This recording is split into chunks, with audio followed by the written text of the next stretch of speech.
Well, good afternoon, everyone. Chief Meteorologist Marcus Walter here with the weather update. Now that it is December, we wanted to recap what was the 2024 Atlantic hurricane season, and it was a very busy one. In an average season, we would see about 14 named storms. This season, we saw 18 named storms, and of those 18 named storms, 11 became hurricanes, and then 5 became major hurricanes. And by some estimates, we saw more than $500 billion in damage from the storms that did make landfall. Now, this is a look at the map showing some of the landfalls that took place in the Gulf of Mexico. We had Francine make a landfall across southern portions of Louisiana. We also had Beryl make landfall across portions of the Texas coast. And that was a storm that led to a number of tornado warnings in our region, but a lot more tornado warnings to our west. But now, as we talk about what's on the way for tonight, we're expecting a clear sky,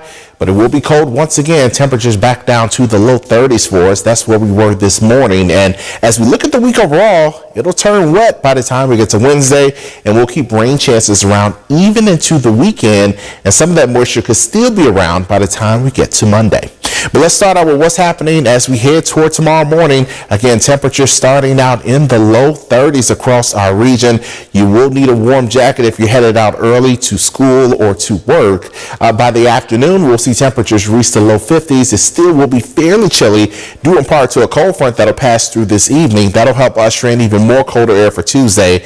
But then as we head toward Wednesday, we see clouds increasing from the west, and then eventually those clouds will bring rain showers to the region. And we could see some heavy downpours move across our region as we head through Wednesday, and that'll continue into Wednesday evening. But eventually another front will start to push that moisture farther to the south. We'll get another push of cool air, and that will lead to cooler conditions as we head into Thursday. But by the time we get to Friday, we'll be watching as more moisture starts to move back into our region. So again, this is a look at Wednesday, that moisture building all across Louisiana, southern portions of Arkansas, into parts of Mississippi and eastern Texas. Then we have that secondary front that'll push south, that'll lead to drier conditions across our region for Thursday. Although we may keep some of the clouds around that originally moved in with that initial rain. Then as we head toward Friday, it seems to be that the moisture will still be to our west Friday. We'll have high pressure that'll build in across our region on Friday. That may limit some of the rain across our region.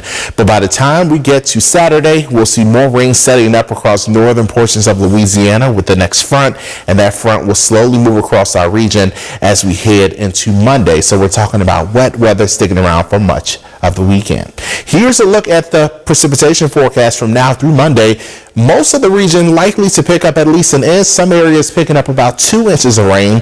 This is our lower resolution model, so it may not be as finely detailed as what will actually happen, but again, we're expecting anywhere from an inch to 2 inches of rain across our region. Satellite radar shows that we have clear conditions out there now. That'll lead to, again, a chilly evening. We're noticing snow moving across parts of Kentucky into Tennessee. That's associated with this area of low pressure and this big push of cool air behind that low pressure system that will eventually impact us. We'll have a front that finally sweeps through within the next couple of hours. And again, that sets the stage for chilly conditions as we head throughout the night and throughout the day on Tuesday. Tonight, we'll see temperatures down to about 31 degrees. A clear sky is expected. It will be cold for this time of year. Normal lows are in the low 40s. We'll be in the low 30s. Tomorrow, we'll see temperatures reach into the low 50s. We'll have plenty of sunshine out there, but again, it will be chilly. Typically, this time of year, our high temperatures are in the low 60s. We'll be at least 10 degrees below that for tomorrow. We'll have your 7-day forecast tonight at 5 p.m. on KNOE 8 News. Make sure to tune in then.